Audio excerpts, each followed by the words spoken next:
Hello student, welcome back to my YouTube channel. आज के इस वीडियो में हम क्लास 10th का 6th चैप्टर जिसका नाम है त्रिभुज की प्रमेय 6.1 की उत्पत्ति देखेंगे। तो देखिए प्रमेय 6.1 क्या है।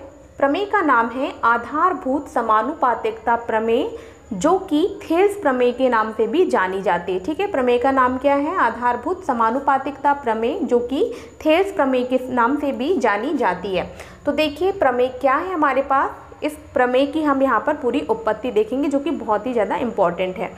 तो प्रमेय है, यदि किसी त्रिभुज की एक भुजा के समांतर अन्य दो भुजाओं को भिन्न भिन्न बिंदुओं पर प्रतिच्छेद करने के लिए एक अन्य रेखा खींची जाए तो ये अन्य दो भुजाएं एक ही अनुपात में विभाजित हो जाती हैं। ठीक है, तो देखिए मैंने यहाँ पर एक त्रिभुज बनाया हुआ है। आप किसी भी आकार का या शेप का यहाँ पर त्रिभुज बना सकते हैं। तो मैंने यहाँ पर ये त्रिभुज बनाया जिसका नाम है त्रिभुज ABC। तो प्रमेय हमारी क्या कह रही है कि किसी भी त्रिभुज में, है ना, किसी भी त्रिभुज में यदि हम किसी एक भुजा के समांतर एक अन्य रेखा खींचें तो ये त्रिभुज की अन्य दो भुजाओं को, अन्य दो भुजाएं कौन कौन सी हैं?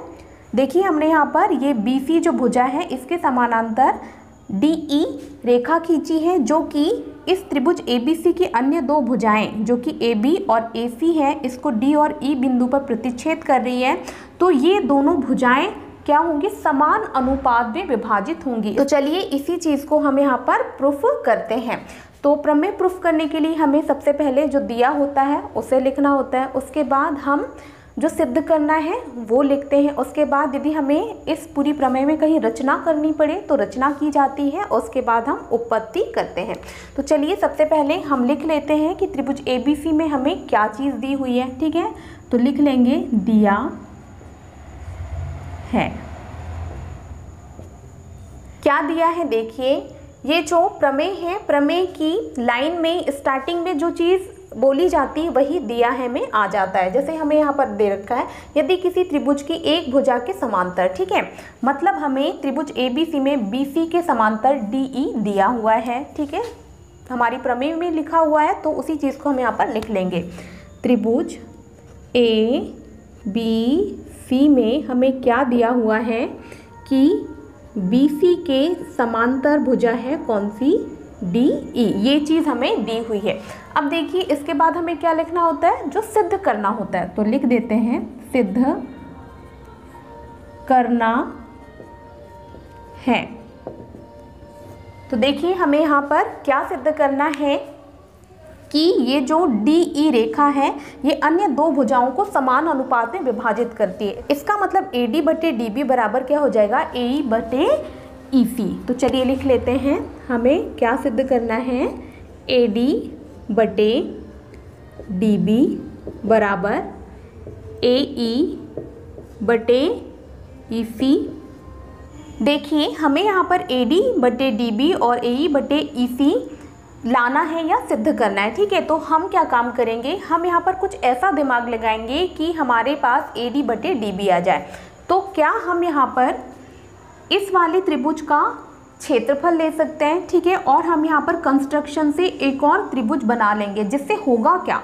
यदि हम यहाँ पर इस वाले त्रिभुज का क्षेत्रफल लेंगे जिससे हमारा आधार क्या आ जाएगा? AD, और यदि हम यहाँ पर कंस्ट्रक्शन करके कोई त्रिभुज बनाते हैं जिससे हमारा आधार क्या आ जाएगा? DB। ठीक है, तो दोनों ही त्रिभुजों के क्षेत्रफल का यदि हम अनुपात लेंगे तो हमारे पास AD बटे DB आ जाएगा। तो चलिए कंस्ट्रक्शन कर लेते हैं जिससे आपको और आसानी से समझ में आ जाए। तो देखिए मैंने यहाँ पर रचना कर ली है। जो हमने रचना किया है उसको हम यहाँ पर लिख लेंगे रचना। ठीक है, रचना में हमने क्या किया है? B से E को मिलाया, B से E को मिलाया। ठीक है, हम यहाँ पर लाइन छोड़ देते हैं क्योंकि यही चीज़ हमें उस तरफ भी करनी है, तो हम यहाँ पर बाकी की जो कंस्ट्रक्शन की लाइन है विपरीत साइड की वो भी लिख पाएंगे। ठीक है, B से E को मिलाया और AD तथा करके लिख देते हैं, तथा AD लंब खींचा हमने क्या? EF। ठीक है, देखिए हमने क्या किया है? B से E को मिलाया है और EF जो है लंब खींचा है किस पर? AD पर, ठीक है, AD पर हमने लंब खींचा है EF, तो वही चीज़ हमने यहाँ पर लिख दी है। अब देखिए हमें AD बटे DB लाना है, तो हम क्या काम करेंगे, यहाँ पर हमें एक त्रिभुज दिखाई दे रहा है, कौन सा त्रिभुज, त्रिभुज ADE, ठीक है। यदि हम इस वाले त्रिभुज के क्षेत्रफल के बटे में इस वाले त्रिभुज के क्षेत्रफल को ले लें तो हमारे पास AD बटे क्या जाएगा, DB, क्योंकि दोनों का आधार क्या है, पहले वाले त्रिभुज का AD और दूसरे वाले का क्या है, DB। करेंगे तो और आप लोगों को अच्छे से समझ में आएगा, ठीक है। तो देखिए त्रिभुज का क्षेत्रफल क्या होता है या उसका फॉर्मूला क्या होता है, लिख लेते हैं हम यहाँ पर, एरिया ऑफ ADE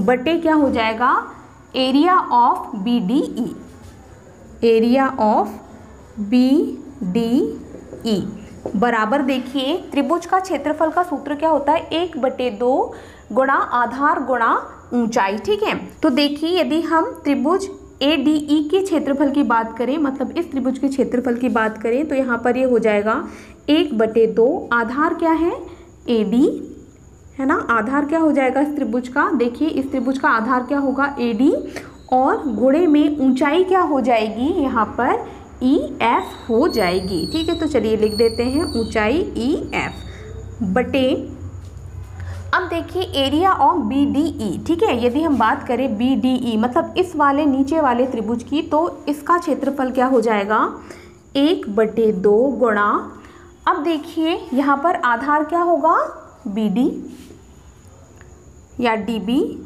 ठीक है, आधार क्या हो जाएगा, DB, गुणा इसकी हमें चाहिए होगी ऊंचाई, ठीक है ना। तो अब देखिए यदि हम इस त्रिभुज को बनाएं तो ये कुछ इस तरीके से बन रहा है, ठीक है, अधिक कोण है, तो इसकी ऊंचाई हम कैसे निकालेंगे, यदि हम इसको आगे यहाँ पर ऐसे बढ़ा लें और इस तरीके से कर लें तो ये पूरे त्रिभुज की क्या हो जाएगी, ऊंचाई हो जाएगी, ठीक है। कोई फर्क पड़ा, बिल्कुल नहीं, आधार तो हमारा यहाँ से लेकर यहाँ तक इतना ही रहेगा, ठीक है, जो कि कितना है, DB, लेकिन हमें ऊंचाई निकालने के लिए हम यहाँ से तो कहीं पर भी लंब नहीं डाल सकते, क्योंकि लंब डाला ही नहीं जा सकता, ठीक है। तो हमने यहाँ पर इसके बेस को आगे बढ़ा लिया और यहाँ पर ये ऐसे लंब डाल दिया, तो ये यहाँ पर ये इसकी क्या आएगी, ऊंचाई निकल जाएगी, ठीक है। इसका मतलब यदि हम बात करें त्रिभुज BDE की, तो यहाँ पर देखिए सिचुएशन क्या हुई, बेस इसका ये है, बेस को हमने आगे बढ़ाया, मतलब इसकी जो ऊंचाई है वो भी कितनी होगी, EF ही होगी, ठीक है। तो यहाँ पर हम लिख देंगे इसकी ऊंचाई हो जाएगी EF। अब देखिए जो चीज़ें कट रही हैं उन्हें काट देते हैं, 1/2 1/2 है ना, दोनों ही अपॉन में है, कैंसिल हो जाएगा, यहाँ पर EF और EF भी क्या हो जाएगा, कैंसिल, ठीक है। तो क्या आया हमारे पास, एरिया ऑफ ADE बटे एरिया ऑफ BDE बराबर क्या आया, AD बटे क्या, DB। इसे हम दे देते हैं इक्वेशन नंबर फर्स्ट, ठीक है। अभी देखिए हमारा इतना काम तो हो गया है, हमें AD बटे DB चाहिए था, तो हमने दिमाग लगाया कि क्यों ना हम यहाँ पर इस त्रिभुज का क्या निकाल लें, क्षेत्रफल। अब हमारे पास यहाँ पर कोई त्रिभुज था नहीं, है ना, जिसका आधार हमें क्या चाहिए था, DB। अब त्रिभुज था नहीं तो हमने क्या किया, रचना की और यहाँ पर एक त्रिभुज बना लिया, जिससे हमारे पास क्या आ गया, यहाँ पर BD या DB आधार आ गया। अब सेम चीज़ हमें यहाँ पर दूसरे साइड भी करनी है, हमें चाहिए AE बटे EC, हमें क्या चाहिए, AE बटे EC। तो हम क्या काम करेंगे, सेम चीज़ या सेम कंस्ट्रक्शन या सेम रचना इस तरफ भी करेंगे, ताकि हमारे पास यही चीज़ निकल कर आ जाए, ठीक है। तो अब हम क्या काम करेंगे, D से AE पर एक लंब खींच देते हैं, जैसा कि हमने EF लंब खींचा था, और यहाँ पर हमने जैसे B और E को मिलाया था वैसे ही हम C और D को मिला देते हैं। तो देखिए हमने यहाँ पर रचना कर ली है। अब हम त्रिभुज ADE का क्षेत्रफल निकाल लेते हैं, ठीक है। एरिया ऑफ ADE बटे, ठीक है, हमने इस वाले त्रिभुज का क्या निकाला है, क्षेत्रफल, क्योंकि हमें आधार क्या चाहिए, AE, ठीक है। अगला जो आधार है हमें क्या चाहिए, EC, क्योंकि यहाँ पर AE बटे EC है, ठीक है। तो हम यहाँ पर ये वाला त्रिभुज ले लेंगे। तो देखिए यहाँ पर एरिया ऑफ ADE बटे क्या हो जाएगा, area of DEC, area of DEC बराबर ADE का क्षेत्रफल हम ऑलरेडी निकाल चुके हैं, ठीक है। तो यहाँ पर देखिए क्या हो जाएगा, 1/2 गुणा आधार क्या हो जाएगा हमारे पास AE और ऊंचाई क्या हो जाएगी DG। अब देखिए यदि इस त्रिभुज की बात करें तो यहाँ पर आधार क्या हो जाएगा, यहाँ तो सबसे पहले हम 1/2 गुणा लिख लेते हैं। आधार है हमारे पास EC गुणा ऊंचाई क्या हो जाएगी, देखिए ये भी हमारा क्या हो गया अधिक कोण हो गया है ना। तो यहाँ पर तो हम कोई भी लंब ड्रॉ नहीं कर सकते हैं या लंब नहीं खींच सकते हैं, तो हमारी इस वाले जो त्रिभुज की हाइट है वो क्या हो जाएगी DG हो जाएगी, क्योंकि मैंने इससे पहले आप लोगों को इस वाले त्रिभुज में समझा के बताया था। ठीक है, तो यहाँ पर देखिए हाइट क्या हो जाएगी इस त्रिभुज की DG हो जाएगी। तो यहाँ पर जो चीज़ें कैंसिल हो रही है हम कैंसिल कर देते हैं, 1/2 से 1/2 कैंसिल हो गया, DG से DG कैंसिल हो गया, तो हमारे पास बचा क्या एरिया ऑफ ADE बटे एरिया ऑफ DEC बराबर AE बटे क्या EC। इसे हम दे देते हैं समीकरण नंबर 2। तो देखिए हमें जो लाना था लगभग आ चुका है, हमें चाहिए था AD बटे DB, यही चीज़ हमें सिद्ध करनी ना, AD बटे DB बराबर AE बटे EC। तो देखिए AD बटे DB और AE बटे EC आ चुका है। यदि हम किसी तरह इन दोनों समीकरणों को क्या कर लें बराबर कर लें, ठीक है, यदि हम किसी तरह इन दोनों समीकरणों को क्या कर लें बराबर कर लें तो हमारे पास जो हमको सिद्ध करना है वो चीज़ निकल कर आ जाएगी। लेकिन हम यहाँ पर क्या देख पा रहे हैं कि यहाँ पर देखिए यदि हम लेफ्ट हैंड साइड की बात करें तो एरिया ऑफ ADE और एरिया ऑफ ADE अंश तो हमारा बराबर है, लेकिन गड़बड़ क्या हो रही है अभी हर हमारा अलग अलग है। ठीक है, एरिया ऑफ BDE है और एरिया ऑफ DEC है। ठीक है, यदि हम किसी तरह है ना इन समीकरणों का एक पक्ष भी क्या कर ले बराबर कर ले तो ये जो हमारा राइट हैंड साइड है वो भी क्या हो जाएगा बराबर। यदि किसी समीकरण में हम किसी एक पक्ष को बराबर कर देते हैं तो दूसरा पक्ष भी ऑटोमेटिक क्या हो जाता है बराबर हो जाता है, लेकिन यहाँ तो गड़बड़ हो रही है। तो किसी तरह हम यहाँ पर हर में जो अलग अलग त्रिभुजों का एरिया है इसको हम समान करने की कोशिश करते हैं। तो देखिए हम लोगों ने 9th क्लास में एक प्रमेय पढ़ी थी, आप लोगों को शायद याद आ जाए। ठीक है, क्या कि एक ही आधार और एक ही समांतर रेखाओं के बीच बनने वाले त्रिभुजों का जो क्षेत्रफल है वो क्या होता है बराबर होता है। हम यहाँ पर कितने भी क्या बनाए त्रिभुज बनाए उन सब का जो क्षेत्रफल है वो क्या होगा बराबर होगा। तो यहाँ पर देखिए यहाँ पर भी सेम कंडीशन आ रही है क्या कि हमारा आधार क्या है BC, ठीक है, इसके समांतर रेखा क्या है DE और यहाँ पर दो त्रिभुज बन रहे हैं, एक क्या DBE और यहाँ पर DEC। तो क्या हम कह सकते हैं कि इस त्रिभुज का क्षेत्रफल और इस त्रिभुज का क्षेत्रफल क्या होगा आपस में बराबर होगा। किस थ्योरम से 9th की इस थ्योरम से। कौन सी थ्योरम कि एक ही आधार और एक ही समांतर रेखाओं के बीच बने त्रिभुजों का क्षेत्रफल क्या होता है बराबर। चलिए यही थ्योरम हम यहाँ पर लगा देते हैं। तो हमारा एरिया ऑफ BDE और एरिया ऑफ DEC क्या हो जाएगा बराबर, किस थ्योरम से लिख देंगे हम एरिया ऑफ BDE बराबर हो जाएगा एरिया ऑफ BDE बराबर हो जाएगा एरिया ऑफ DEC के। ठीक है, हम यहाँ पर रीज़न भी लिख देते हैं, एक ही आधार व एक ही समांतर रेखाओं के बीच बने त्रिभुजों का क्षेत्रफल बराबर होता है। इसे हम दे देते हैं इक्वेशन नंबर 3। अब देखिए समीकरण 3 से क्या हो जाएगा। ठीक है, इस त्रिभुज का क्षेत्रफल और इस त्रिभुज का क्षेत्रफल आपस में क्या हो गए बराबर। ठीक है, इसका मतलब हमारा यहाँ पर समीकरण 1 और 2 में लेफ्ट हैंड साइड क्या हो गया बराबर। समझिए इस बात को, अंश में त्रिभुज ADE का ही क्षेत्रफल है, ठीक है, दोनों जगह, लेकिन हर हमारे क्या थे अलग अलग थे, लेकिन हमने इस प्रमेय की हेल्प से इन दोनों त्रिभुजों के क्षेत्रफल को भी क्या कर दिया बराबर कर दिया। इसका मतलब हमारा लेफ्ट हैंड साइड अब दोनों समीकरणों का क्या हो गया है बराबर। ठीक है, तो क्या हम कह सकते हैं समीकरण 1, 2 और 3 से, क्योंकि 3 से हमारे ये दोनों जो त्रिभुजों के क्षेत्रफल हैं वो बराबर हो रहे हैं, ठीक है। तो हमारे ये दोनों समीकरण क्या हो जाएंगे, बराबर। इसका मतलब इनके राइट हैंड साइड भी क्या हो जाएंगे, बराबर। तो चलिए लिख देते हैं समीकरण 1, 2 व 3 से हम क्या निष्कर्ष निकाल पा रहे हैं कि हमारे इन दोनों समीकरणों के राइट हैंड साइड भी क्या हो गए हैं, बराबर, जो कि क्या है AD बटे DB बराबर AE बटे EC। और आई थिंक हमें यही चीज़ क्या करनी थी, प्रूफ करनी थी। तो यहाँ पर लिख देंगे इति सिद्धम, ठीक है। तो देखिए इस प्रकार हमने इस प्रमेय को क्या किया, सिद्ध किया। मैं आप लोगों को एक बार और बता देती हूँ ताकि आप लोगों को कोई भी कंफ्यूजन ना रहे, ठीक है। तो देखिए इस प्रमेय में हमें जो दिया था वो हमने सबसे पहले लिख लिया। क्या दिया था हमें कि त्रिभुज ABC में BC समानांतर है DE भुजा के, ठीक है। BC जो भुजा है वो DE के समानांतर है। इसके बाद हमें सिद्ध करना था AD बटे DB बराबर AE बटे EC, ठीक है। इसके बाद हमें ये सिद्ध करने के लिए क्या करनी पड़ी, रचना करनी पड़ी, है ना। हमें AD बटे DB, सबसे पहले हम लेफ्ट हैंड साइड देख लेते हैं।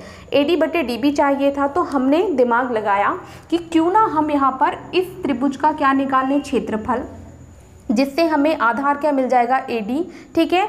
और यहाँ पर देखिए हमें DB चाहिए था, तो हमने दिमाग लगाया कि क्यों ना हम यहाँ पर रचना करके एक त्रिभुज बना लेते हैं, जिससे हमें यहाँ पर एक आधार मिल जाएगा, क्या, BD या DB, ठीक है। तो हमने रचना करके यहाँ पर एक त्रिभुज बना लिया। तो हमने क्या काम किया, इस त्रिभुज के क्षेत्रफल के बटे इस त्रिभुज का क्षेत्रफल को लिख लिया, जिससे हमें यहाँ पर AD बटे DB मिल गया। समीकरण 1 हमने उसे नाम दे दिया।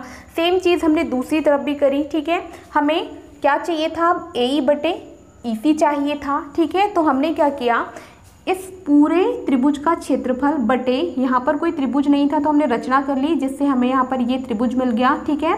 तो हमने इस त्रिभुज के क्षेत्रफल के बटे इस वाले त्रिभुज के क्षेत्रफल को लिख लिया, जिससे हमें यहाँ पर आधार AE और EC का अनुपात मिल गया, ठीक है। देखिए हमने दोनों त्रिभुजों के क्षेत्रफल को बटे में लिखा, तो हमारे पास 1/2 और ये DG दोनों ही कट गए, बचा क्या, AE बटे EC। इसे हमने दे दिया क्या, समीकरण नंबर 2। अब देखिए हमारे पास लगभग जो हमारा प्रमेय है वो सिद्ध हो ही जाता, लेकिन यहाँ पर गड़बड़ क्या हो गई कि हमारा लेफ्ट हैंड साइड, यदि हम ये राइट हैंड साइड को बराबर कर देते तो हमारी प्रमेय सिद्ध हो जाती, लेकिन हम क्या देख पा रहे थे, इसे बराबर करने के लिए ना हमें यहाँ पर लेफ्ट हैंड साइड को क्या करना था, बराबर। लेकिन यहाँ पर गड़बड़ ये हो रही थी कि ADE दोनों के अंश में था, लेकिन हर में अलग अलग त्रिभुजों का क्षेत्रफल था। लेकिन हमें एक प्रमेय याद आई, कौन सी, 9th क्लास की, जो कि है एक ही आधार व एक ही समांतर रेखाओं के बीच बने त्रिभुजों का क्षेत्रफल आपस में क्या होता है, बराबर। तो यहाँ पर देखिए इस वाले त्रिभुज का क्षेत्रफल और इस वाले त्रिभुज का क्षेत्रफल क्या हो गया, बराबर, जिससे हमारा हर भी क्या हो गया, यहाँ पर बराबर। अंश और हर जब दोनों बराबर हो गए, इसका मतलब इन दोनों समीकरणों के लेफ्ट हैंड साइड क्या हो गए, बराबर। तो हमने यहाँ पर समीकरण 1, 2 व 3 की हेल्प से क्या किया, इनके राइट हैंड साइड को भी बराबर कर लिया, और यही चीज़ हमें क्या करनी थी, इस प्रमेय में प्रूफ करनी थी। तो आई होप ये जो आधारभूत समानुपातिकता प्रमेय या थेल्स प्रमेय है आप लोगों को बहुत अच्छे से समझ में आई होगी। चलिए अब इसकी हम विलोम भी सिद्ध कर लेते हैं। अब देखिए अगली जो प्रमेय है वो प्रमेय 6.2 है, जो कि हमारी आधारभूत समानुपातिकता प्रमेय या थेल्स प्रमेय की विलोम है, ठीक है। प्रमेय है, यदि एक रेखा किसी त्रिभुज की दो भुजाओं को एक ही अनुपात में विभाजित करे तो वह तीसरी भुजा के क्या होगी, समांतर होती है, ठीक है। तो देखिए हमें प्रमेय में बोला क्या गया है कि एक रेखा किसी त्रिभुज की दो भुजाओं को एक ही अनुपात में यदि विभाजित करती है तो वो त्रिभुज की तीसरी भुजा के क्या होगी, समांतर होगी, ठीक है। तो देखिए यहाँ पर ये एक रेखा है जो कि त्रिभुज की दो भुजाओं को AB और AC को समान अनुपात में विभाजित करती है। ये चीज़ हमें दे रखी है, मतलब AD बटे DB और AE बटे EC ये चीज़ हमें दे रखी है। हमें सिद्ध ये करना है, तो फिर ये जो रेखा है ये त्रिभुज की तीसरी भुजा के क्या होगी, समांतर होगी, मतलब BC समानांतर DE हमें सिद्ध करना है। तो चलिए जो चीज़ हमें दे रखी है उसको हम लिख लेंगे, ठीक है। सबसे पहले हमें जो दिया है वो लिखेंगे, उसके बाद हमें जो सिद्ध करना है वो लिखेंगे, उसके बाद हम उत्पत्ति करेंगे। तो चलिए लिख लेते हैं, दिया है क्या दिया है हमें, त्रिभुज ए बी सी में, त्रिभुज ए बी सी में हमें ए डी बटे डी बी, ए डी बटे डी बी बराबर ए ई बटे ई सी है, ये चीज़ हमें दी हुई है। तो देखिए जो थेल्स प्रमेय हमने करी थी उसमें हमें ये चीज़ क्या करनी थी, सिद्ध करनी थी, लेकिन ये इसकी विलोम है, मतलब थेल्स प्रमेय की विलोम है, इसलिए हमें ये चीज़ ऑलरेडी दी हुई है। अभी हमें बी सी समांतर है डी ई की, ये चीज़ सिद्ध करनी है। तो चलिए लिख लेते हैं जो चीज़ सिद्ध करनी है, सिद्ध करना है। क्या सिद्ध करना है, डी ई समानांतर है किसके, बी सी के, ये चीज़ हमें सिद्ध करनी है। ठीक है, ये थेल्स प्रमेय का जस्ट अपोजिट है। थेल्स प्रमेय में हमें ये चीज़ दी हुई थी, ये चीज़ प्रूफ करनी थी, इसमें हमें ये चीज़ दी हुई है, ये चीज़ प्रूफ करनी है। अब चलिए हम इसकी क्या कर लेते हैं, उत्पत्ति कर लेते हैं। ठीक है, तो हमें थेल्स प्रमेय की विलोम जो प्रमेय है इसको प्रूफ करने के लिए ना हमें यहाँ पर विरोधाभास मेथड का यूज़ करना पड़ेगा। ठीक है, तो हम मान लेते हैं, है ना, हमें जो सिद्ध करना है उसके अपोजिट हम मान लेते हैं कि यहाँ पर दे रखा है डी ई समानांतर है बी सी के, तो हम यहाँ पर मान लेते हैं कि डी ई बी सी के समानांतर नहीं है। ठीक है, हम कोई और यहाँ पर रेखा ड्रॉ कर लेते हैं और मान लेंगे कि वो जो रेखा है वो बी सी के समानांतर है। देखिए कैसे, हम यहाँ पर एक और लाइन यहाँ पर ऐसे ड्रॉ कर लेते हैं, इसका नाम हम यहाँ पर ये हो गया ई एफ दे देते हैं। ठीक है, तो चलिए यहाँ पर लिख लेंगे, माना डी ई समानांतर नहीं है बी सी के तथा डी एफ समानांतर है बी सी के। ठीक है, क्या किया हमने, यहाँ पर डी ई समानांतर है बी सी के, इस चीज़ का हमने क्या किया, विरोधाभास किया। विरोधाभास मेथड से हम इसे प्रूफ कर रहे हैं। तो हमने मान लिया कि चलो भाई डी ई मतलब ये जो डी ई रेखा है ये बी सी के समानांतर नहीं है। ठीक है, और हमने अलग से यहाँ पर लाइन ड्रॉ करी जो कि है डी एफ। ठीक है, चाहे तो आप रचना में लिख सकते हैं कि डी एफ लाइन ड्रॉ करी, रेखा ड्रॉ करी। ठीक है, तो देखिए हमने मान लिया कि अब डी ई बी सी के समानांतर नहीं है, डी एफ बी सी के समानांतर है। ठीक है, तो देखिए अब डी एफ बी सी के क्या है, समानांतर है। इसका मतलब यहाँ पर ये जो डी एफ लाइन है ये त्रिभुज की अन्य दो भुजाओं को बराबर अनुपात में क्या करेगी, या समान अनुपात में डिवाइड करेगी, विभाजित करेगी। थेल्स प्रमेय में ये चीज़ हमने पढ़ रखी है, तो चलिए लिख लेते हैं। चूंकि डी एफ समानांतर है बी सी के, इसीलिए अब क्या हो जाएगा, ए डी बटे डी बी बराबर ए डी बटे डी बी बराबर हो जाएगा ए एफ बटे एफ सी, ए एफ बटे एफ सी। ये कहाँ से लिखा हमने, थेल्स प्रमेय से लिखा है। ठीक है, समझ रहे हैं आप इस बात को।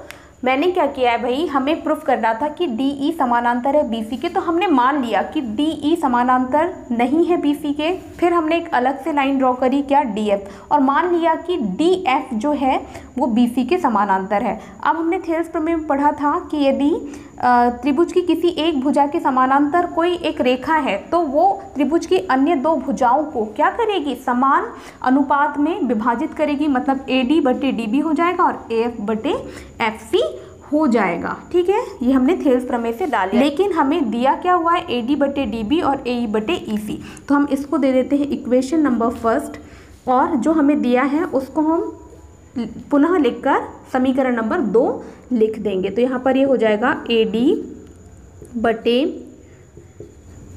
परंतु ए डी बटे डी बी बराबर ए ई बटे ई सी हमें दिया हुआ है। समीकरण नंबर 2 ये दिया है। अब देखिए समीकरण 1 और समीकरण 2 से हम क्या देख पा रहे हैं कि दोनों के ही लेफ्ट हैंड साइड क्या है, बराबर। और इससे पहले वाली थ्योरम में भी मैंने आप लोगों को एक चीज़ बताई थी, क्या कि यदि किन्हीं भी दो समीकरणों का कोई एक पक्ष क्या हो बराबर, तो दूसरा पक्ष भी ऑटोमेटिक क्या हो जाता है, बराबर। तो चलिए लिख देते हैं समीकरण 1 व 2 से हम क्या निष्कर्ष निकाल पा रहे हैं कि दोनों के ही लेफ्ट हैंड साइड क्या है, बराबर। इसका मतलब राइट हैंड साइड भी क्या हो जाएंगे, बराबर। तो यहाँ पर हो जाएगा AF बटे FC बराबर AE बटे EC। अब आगे देखिए हमारे पास ये जो निकल कर आया है, इसमें हम दोनों ही पक्षों में एक एक जोड़ देंगे, ठीक है। तो चलिए जोड़ देते हैं AF बटे FC प्लस 1 बराबर AE बटे EC प्लस 1। आगे हम यहाँ पर सॉल्व कर लेते हैं।